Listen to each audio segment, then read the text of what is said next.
बोलिए सद्गुरुदेव की जय। भक्त मंडली की जय। साहेब अपनी बातचीत वहीं से शुरू करूंगा जहां कल छोड़ी थी।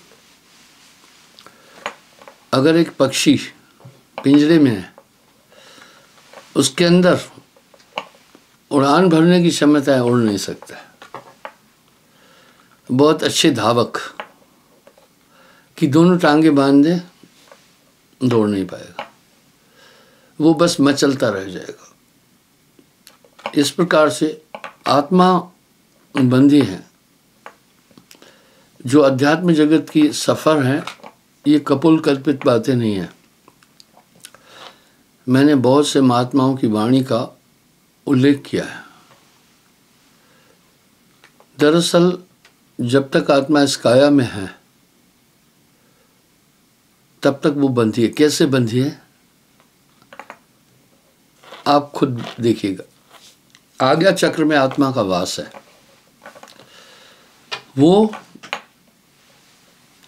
जीवन को ऊर्जा दे रही, शरीर को।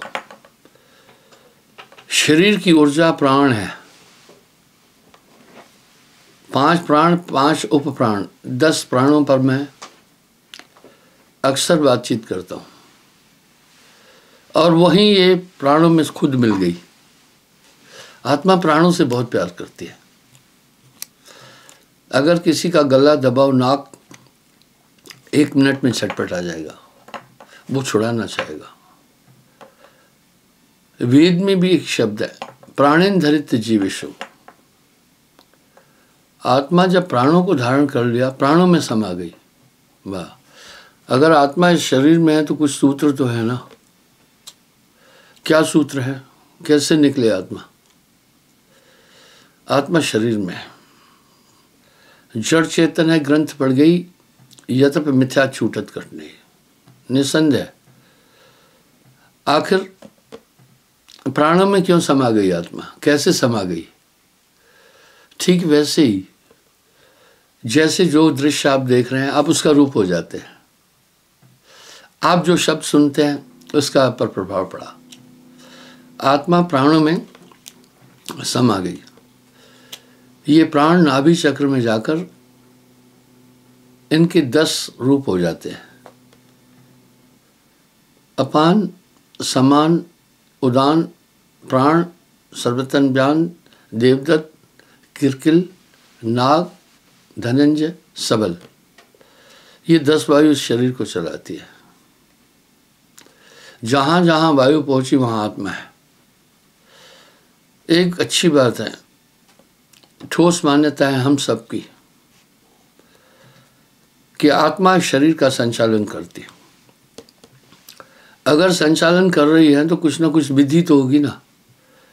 हम सबको ये जानना होगा। हमारे शरीर का आधार प्राण है।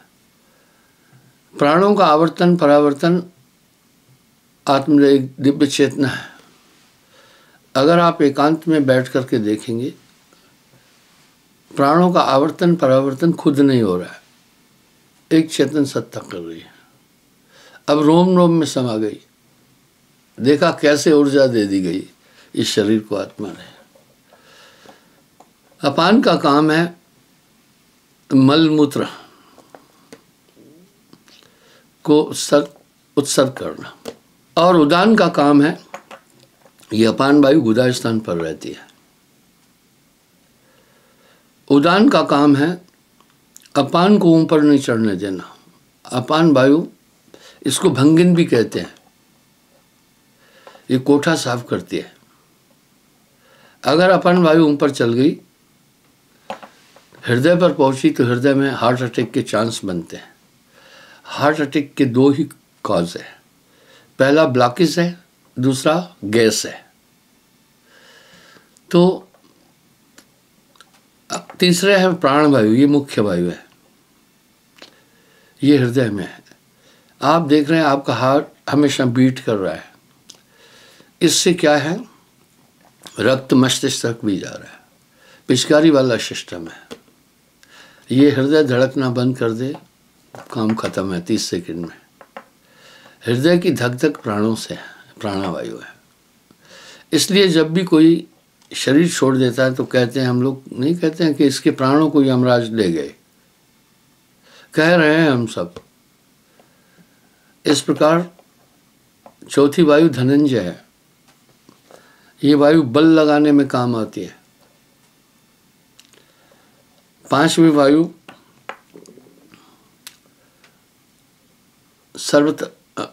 सर्वतन्व्यान, जोड़ों में रहती है। ये वायु का काम है फ्लेक्सिबिलिटी रखना, हाथ पाँव में मोड़ते हैं। आप मुर्दे के हाथ नहीं मोड़ सकते, उंगली यूं है तो यूं होगी, वो वायु निकल गई। छठी वायु है नाग वायु, जो कंठ में है, नींद लाती है। देखिए पूरा सिस्टम इसी से, अगर इंजन स्टार्ट हो गई तो पूरी गाड़ी के सब पुर्जे फंक्शन करते हैं। खेल ही श्वासों का है। ब्रह्मानंद ने बड़ा अच्छा कहा, आदमी का जिस्म क्या है, जिस पे सैला है जहां। आदमी का जिस्म क्या है, जिस पे सैला है जहां। एक मिट्टी की इमारत, एक मिट्टी का मकान। आदमी का जिस्म क्या है, जिस पे सैला है जहां। चंद सांसों पर रुका है ऐ ख्याल आसमां। चंद सांसों पर। आदमी का जिस्म क्या है, जिससे सैला हरा है जहां।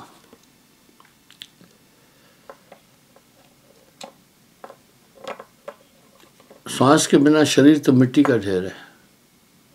आप देखें, चंद सांसों पर रुका है ऐ ख्याल आसमां। मौत की पुरजोर आंधी, आन जब टकराएगी तो टूट करके ये इमारत खाक में मिल जाएगी। वह खाक में। तो नाग वायु का काम है नींद लाना। आप देखें, जब आदमी उबासी लेता तो ये कंठ में रहती है, ये नींद को बुलाती है। सातवीं वायु है किरकिल, नाक में, ये ट्रैफिक पुलिस का काम करती है।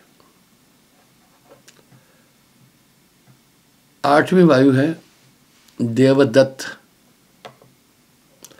ये पलकों को गिराती उठाती है। पूरा शरीर उससे चल रहा है, वायु से। नवीं वायु है जो शरीर को ताजा रखती है, सबल। 10वीं वायु है समान वायु, ये मौत के सबसे लास्ट में निकलती है। जब ये वायु निकल जाएगी शरीर फूल जाएगा। ये शरीर को फूलने से रोकती है। इसलिए मोटापा भी एक गैस्ट्रोबल है। हमारे वेदों के रिसर्च के अनुसार 3 चीज से ही बीमारी है, कफ से, पित्त से, वायु से। कफ बढ़ेगी तो कई बीमारियां बढ़ेगी। फेफड़े में संक्रमण हो जाएगा और कई बीमारियां हो जाएगी। टीबी हो जाएगी, अस्थमा हो जाएगा, श्वास संबंधी अन्य रोग हो जाएंगे। इसलिए वैद्य कफ नाशक बूटियां देते थे। बड़ी सूटेबल ट्रीटमेंट है आयुर्वेद की। और पित्त से कई बीमारियां होती हैं।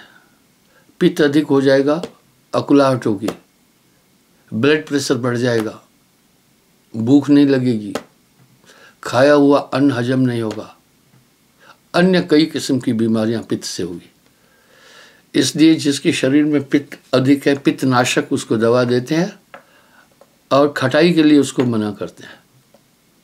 वेदों की जो प्राचीन पद्धति थी चिकित्सा की, बड़ी उत्तम थी। वायु अगर गैस बढ़ेगी कई बीमारियां हो सकती हैं, गठिया भी हो जाएगी। वायु विकार होने से बहुत बीमारियां बढ़ेगी। इसलिए जिनको वायु की बीमारी हो जाती है उनको गरिष्ठ चीजें वर्जित करते हैं। तो 3 चीज का पूरा खेल है, कफ पित्त वायु का। और ये सब भोजन से ही सब रोग उत्पन्न होते हैं और भोजन से ही सब रोगों की निवृत्ति भी है। क्या बात है। जितनी भी बीमारियां हैं ये सब खाने से होती है। तो इस प्रकार ये 10 वायुओं का पूरा खेल है। ये जो पिंजरा बना है, क्या गजब का पिंजरा है। इसमें साहिब वाणी में साहब बोल रहे हैं, ये पिंजरा नहीं तेरा हंसा, ये पिंजरा नहीं तेरा। इसमें आत्मा, अब इसमें जो इंद्रियां दी हैं पूरा धोखा है। ये शरीर, ये तन विष की बेलरी, ये जहर की बेल है। इसमें सभी इंद्रियां हैं। ये सभी 5 सखी प्यूं प्यूं करते हैं। भोजन चाहत न्यारी न्यारी, 5 इंद्रियां अपने अपने स्वाद की तरफ बढ़ती हैं। भोजन चाहत न्यारी न्यारी, और ये काबू में इंसान की नहीं होती है। हमें शरीर की संरचना पूरी पूरी समझनी होगी। इसमें 5 तत्व, जल, अग्नि, पृथ्वी, वायु, आकाश। इंसान के शरीर में 90% जल है, डॉक्टर कह रहे हैं। पानी की कमी हो जाए कई बीमारियां होगी। अग्नि, अगर मंदाग्नि हो जाती है तो फिर हाजमा खत्म हो जाएगा। देखो 5 तत्व क्या कमाल कर रहे हैं। 5 तत्व का पूतरा, मानस इसका नाम। पृथ्वी तत्व की कमी होगी, आप बहुत दुबले हो जाएंगे।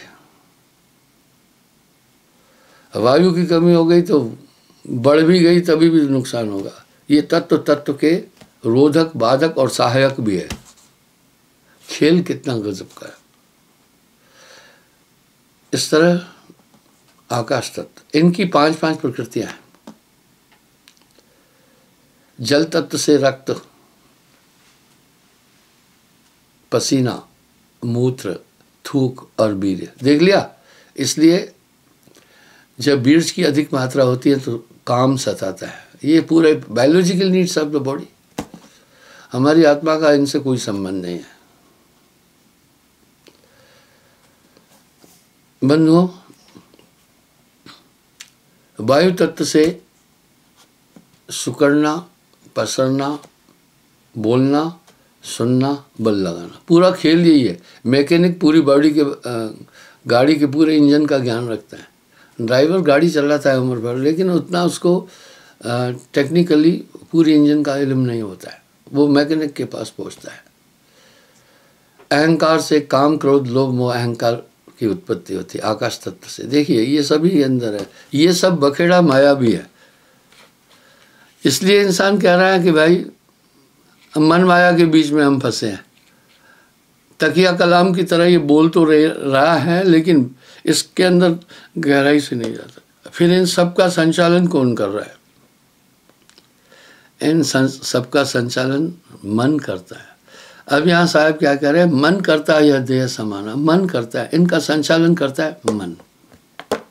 ये सब मन के गुलाम है। 5 तत्व, इंद्री का मेला, ये सब आए निरंजन चेला। वाह, साहब कह रहे ये सब निरंजन के चेले हैं। ये आत्मा की बात को नहीं मान रहे। आप देखें ये इंद्रियां कितनी खतरनाक है। आपको ध्यान होगा, मैंने कुछ दिन पहले 5 इंद्रियों के विषय में बताया था कि मृगा किस तरह कान इंद्री के कारण से प्राण गंवाता है, मछली किस तरह स्वाद के कारण से फंस जाती है कांटे में, और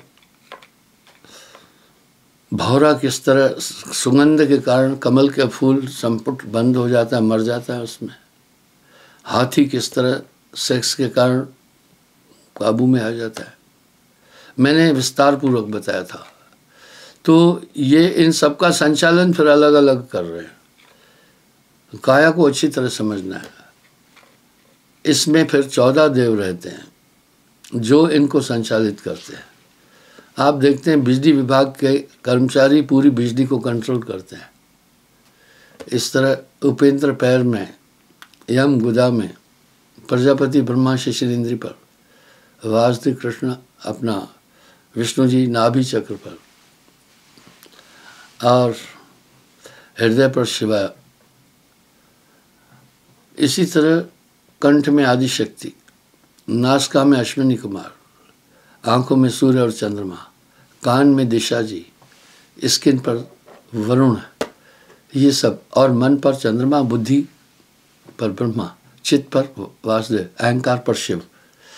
इस तरह ये प्रबल अविद्या का परिवारा, खल कामादिक मोह पारा, ये बड़े प्रबल है, ये इनको संचालित करते हैं, इनको कंट्रोल करते हैं।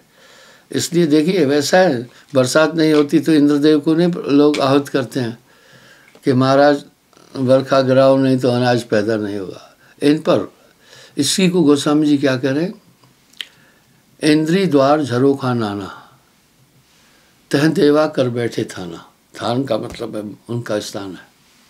आवत देख विषय बयारी, ते झट देत कपाट उघाड़ी। वाह, उत्तरकांड में ये हमेशा विषयों की तरफ खींचती है चीज़ें, ये विषयों की तरफ खींचती है और पूरी दुनिया इसी में है। एक दुई होए ताहें समझाऊं, एक दुई होए ताहें समझाऊं, सभई बुलान है पिटवा के धंधा, कहे कबीर किस किस को समझाऊं, सब जग अंधा। अब आगे गोस्वामी जी कितना अच्छा कह रहे हैं, अगर कोई मोक्ष का जतन करता है, इससे निकलने का, इनको साधने का, तो पता है बाधा क्यों आती है। आवत देख विषय बयारी, तेज झट देत कपाट उगाड़ी। कह रहे हैं विषय को देख करके एकदम द्वार खुल जाते हैं। खुशबू को देखकर नासिका का द्वार कैसे खुल जाता है, और खाद्य रसीले पदार्थ को देखकर जीभ देखो पानी मुंह छोड़ देता है। सुंदर स्त्री देखकर एकदम विषय विकार की भावना जागरूक हो जाती है। आगे क्या कह रहे हैं, इंद्रिन सुरन न ज्ञान सुहाई, इंद्रियों पर रहने वाले देवता ज्ञान से प्रेम मतलब नहीं रखते, उनका ड्यूटी है। जैसे जेल में देखो वार्ड मेंबर है, फिर बौर बाकी है, संतरी है, चौकीदार है, सभी चीज़ें हैं, और पोस्टें बनी हैं, वहाँ संतरी है, गेट कीपर्स हैं, सभी कार्य कराने वाले हैं, उनके ऊपर जेलर है। इस दुनिया का ये दुनिया जेल खाना है, इसका जेलर है निरंजन। जेल के जितने कर्मचारी हैं सब जेलर के अधीन है। तो इस काया का जेलर निरंजन है। अब साहब कह रहे हैं 5 कर्म इंद्री, 5 ज्ञान इंद्री, ये सब आए निरंजन चेला, ये आत्मा का सहयोग नहीं करते हैं, ये हमेशा मन के कहने पर चलते हैं। मैं एक बात हमेशा बोलता हूँ, पुलिस किसकी है, किसी नेता की नहीं है, किसी प्रैक्टिकल आदमी की नहीं है। पुलिस है शासक की। उदाहरण के लिए आज कोई दल कोई उद्दंडता करता है तो शासन उसे आदेश देता है कंट्रोल करो, लाठी चार्ज, उनको कूटते मारते भी है। अगर वही दल जो आज शासक है चेंज हो जाए, कल दूसरा दल आ जाए, तो उसी दल अगर कोई उद्दंडता करता है तो भी पुलिस उसको कूटेगी। यानी वो किसी की भी नहीं है, वो जो शासक दल है उनकी है भाई, उनको उनका अनुकरण करना है। मैं ये क्या कहना चाह रहा हूँ, मैं ये कहना चाह रहा हूँ कि इसी प्रकार से ये इंद्रियां किसी की भी नहीं है, किसी का कहना नहीं मानती है, ये सिर्फ मन की गुलाम है। इन सब का नियंत्रण मन करता है, मन का अनुकरण करती है। ये सब आए निरंजन चेला। इस प्रकार से इसमें आत्मा उलझी है ना। अभी साहब शब्द में कह रहे हैं वस्तु कहीं ढूंढे कहीं। अरे भाई वस्तु कहीं है, ढूंढे कहीं, कह में दावे हाथ। डॉक्टर सबसे पहले रोगी का रोग जानने की कोशिश करता है ना। जब तक रोग का इल्म नहीं हुआ तो उपचार कहाँ से शुरू होगा। हमें बंधन देखना है ना, कैसे छूटे। अब पार लगन को हर कोई चाहे, बिन सदगुरु कोई था ना पाए। इसका मतलब है बहुत बुरा बंधन है। अब काम क्रोध लोभ मोह क्या कर रहे हैं? मोह ये कह रहा है बीवी है मेरी, ये मेरे बच्चे हैं, ये मेरा घर है, ये मेरी ज़मीन है। हमारी आत्मा में ये सब चीज़ें नहीं हैं, ये थोपी गई है। अब उसके कारण से आदमी देखो सबको मोह है। लोभ, वो देखो सभी लोभ कर रहे हैं। मेरा एक सत्संगी आया, कहने लगा गुरुजी खेत में बनने के पास मैंने पेड़ लगाया, मेरा चाचे का लड़का धीरे धीरे बन्ना काट लिया, अब पेड़ भी कह रहा है मेरा है। गुरुजी चाहे मेरी जान चली जाएगी पेड़ नहीं दूंगा। मैं कहा अरे बेवकूफ़, जान चली गई बाकी फिर क्या रहा, छोड़ पेड़ को। बोला वो आगे बढ़। तो कहने का मतलब है आदमी अपनी कोई चीज़ नहीं छोड़ना चाहता, आत्मा का इससे संबंध नहीं है। लेकिन जो ये जेलर के जितने भी सुपर सालार है कितने खतरनाक है। चलो कोई बात नहीं है। इसी तरह आप देखें, लोभ सब पाप करा रहा है। ये काया है समृत केरी, काया की घटकाव गतिकाव नहरी। पहले शरीर की संरचना समझना है। जब तक हम नहीं समझ रहे हैं बंधन का कारण कारक क्या है, निसंदेह रोग को की निवृत्ति के लिए डॉक्टर सबसे पहले एक बात जानने की कोशिश करता है, बीमारी है क्या। जब तक रोग का पता नहीं चला तब तक वो निवृत्त नहीं कर सकता है। इसके लिए वो तमाम टेस्ट लेता है, कहीं अल्ट्रासाउंड करता है, कहीं ब्लड टेस्ट करता है, कहीं और जतन करता है। पहले जाने रोग क्या है, उसके बाद कारण जानना चाहता है। जब तक कारण नहीं पता चला तब तक उपचार नहीं शुरू होगा। कारण क्या, रोग दो कारण से, एक तो जेनेटिक है, एक लोकल कारण से होता है। वो पहले जाने बाप दादा को भी ये रोग था क्या, तो फिर ये रोग जड़ से हैं, क्योंकि हमारा शरीर माता पिता के खून से बना है और जितने भी रोग हैं ब्लड से ही है। जो उनके पास रोग है आपके पास आएंगे। डॉक्टरों का मत है 90% बीमारी बच्चा माँ के पेट से लेकर जन्म लेता है। 90% बीमारी बच्चा माँ के पेट से जन्म लेने के टाइम ले आता है। उदाहरण के लिए जिस इंसान को टीबी है 7 पीढ़ी तक टीबी होगी, जवानी में पता नहीं चलेगा, ब्लड है मजबूत है, आगे वो बीमारियां घेरेगी। जिसको वायु विकार हैं वायु विकार घेरेंगे आगे चलकर। 90% आदमी बीमारियां माता के पेट से लेके आता है, 10% बाद में खान पान और परिवेश के कारण से होती है। तो इस तरह से ये सब चीज़ें इतना ज़बरदस्त जाल है। इसको गोस्वामी जी ने कैसे कह दिया, प्रबल अविद्या का परिवार, प्रबल ताकतवर है, खल कामादिक मोह अपारा।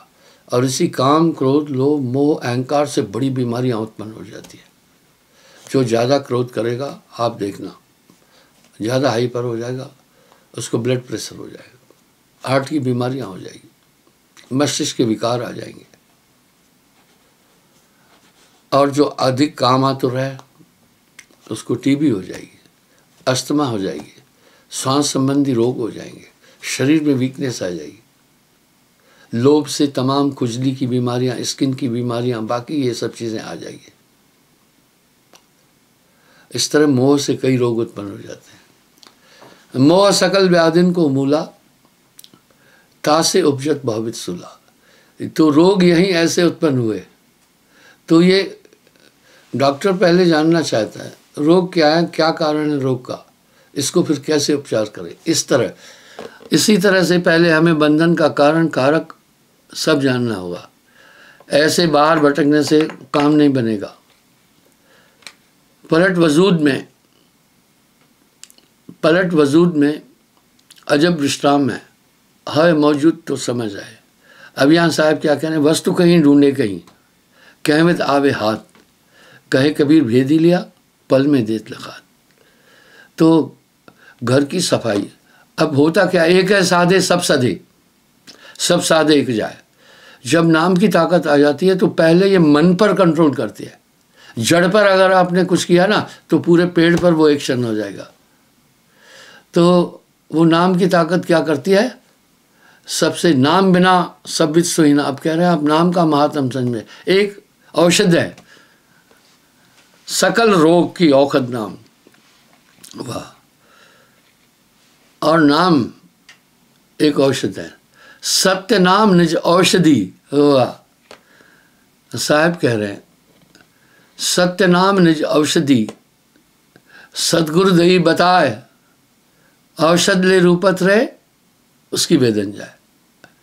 तो इस प्रकार से भाइयों बहनों, सकल रोग की औषध नाम, नासे रोग हरे सब पीड़ा। क्या होता है वह जब नाम की ताकत आती है, पांचों कंट्रोल में हो जाएंगे। आयुर्वेद बीमारी की जड़ को पकड़ता है, दबाता नहीं है। एलोपैथिक पद्धति रोग को दबाती है, शांत करने की कोशिश, खत्म नहीं करती है, पर आयुर्वेद जड़ को पकड़ता है। तो इस प्रकार से सकल रोग की औषध नाम। अब जब नाम आता है सबसे पहले हमला किस करता है, मन पर। एक है साधे सब सदे, सब साधे एक जाए, माली सींचे मूल को, ऋत आए फल खाए। इस तरह सत्य नाम निज औषधि, सदगुरुदेव बताए, औषध ले रूपत रहे ताकि वेदन जाए। सकल रोग की औषध नाम, हनुमंत नाम जपे जो बीरा, नासे रोग हरे सब। इसका मतलब ये पता चल गया कि नाम हमें बाह्य और आंतरिक दोनों शांति देने वाला है। क्योंकि जब नाम की ताकत आती है तो अंदर रहने वाले रिपु, शत्रु, काम, क्रोध, लोभ, मोह, अहंकार आदि, ये सब नियंत्रण में आ जाते हैं। वाह, ये सब नियंत्रण में आ जाते हैं, तब ये रोग जड़ से खत्म हो जाते हैं। साहब कह रहे हैं सबे रसायन में किया नहीं नाम सम को। जितनी भी दवाएं उनसे सबसे बड़ी दवा ही नाम है। नासे रोग, सभी रोगों को खत्म करने वाला। इस तरह अंतःकरण की सफाई हो जाती है, एक आंतरिक शांति मिल जाती है। ऊंच वही जो नाम है जाना, बिना नाम सब नीच बखाना। इस तरह से वो ताकत जब अंदर में काम करने लगती है तो धीरे धीरे अलग अलग किस्म के बदलाव आते हैं। इसको गुरु कृपा कहिए या नाम की ताकत कहिए। तो इस तरह से व्यक्ति फिर अपने को आज़ाद महसूस करने लगता है। अगर गेट खुल गया जेल का तो फिर जेल से बाहर आया तो आज़ाद हो जाता है। इसी प्रकार से बिन रसरी सकल जग बंधिया, बिना रस्सी के ये पूरी दुनिया बंधी हुई है। आप देखें ये रोग, अहंकार से इतनी बीमारियां होती हैं, कंपायमानता हो जाती है, शरीर में शिवरिंग हो जाती है, बहुत बीमारियां हो जाती हैं। और देखिए जब इंसान क्रोधित होता है तो अहंकार आता है। तो ये सब रिपु शत्रु बैठे हैं जो चुपके से अंदर बैठकर अपना अपना काम कर रहे हैं। कुछ ऐसे वायरस है जो शरीर के अंदर से हटते नहीं हैं। एक बार एक नर्सिंग असिस्टेंट इंजेक्शनों को उबाल रहा था पानी में। पुराने ज़माने में इंजेक्शन थ्रो नहीं करते थे, आजकल एक बार लगाई तो फेंक देते। पुराने ज़माने में ऐसा नहीं। मैंने उससे पूछा कि भाई क्या मसला है, इतनी देर से उबाल रहे हो? बोला महाराज कुछ ऐसे वायरस हैं जो उबालने के बाद भी नहीं मरते हैं, यानी बड़े स्ट्रांग हैं ना, वो बड़े स्ट्रांग हैं। बोला नहीं मरते हैं, इसलिए उन्हें बहुत ज़्यादा उबालना पड़ता है। 700-800 डिग्री सेल्सियस का तापमान देना पड़ता है तब वो जाते हैं। इसी प्रकार से लोग, हमारे ऋषि मुनियों ने कितनी साधनाएं की, वो तभी भी नहीं मरे।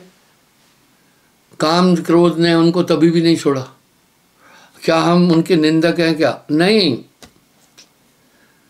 निंदा सब कहे, निंदा न जाने कोई, जैसे को तैसा कहे वो भी निंदा न हो। ये इससे नहीं जाएंगे। साहब ने कहा जब है नाम जी पाए मोरा, तब है तो बल होई है थोड़ा। निरंजन का बल ही काम क्रोध लोभ मोह अहंकार, 5 तत्व 25 प्रकृतियां हैं। तभी तो साहब फिर वो शक्तिहीन हो जाता है। नाम होए काल निरंजन सबे नचाए, सबको नचा। नाम होए तो माथ नवावे। तो यहाँ लोग, कई डॉक्टर टीवी पर आजकल आ गए, खैर मैं उनका खंडन नहीं कर रहा हूँ।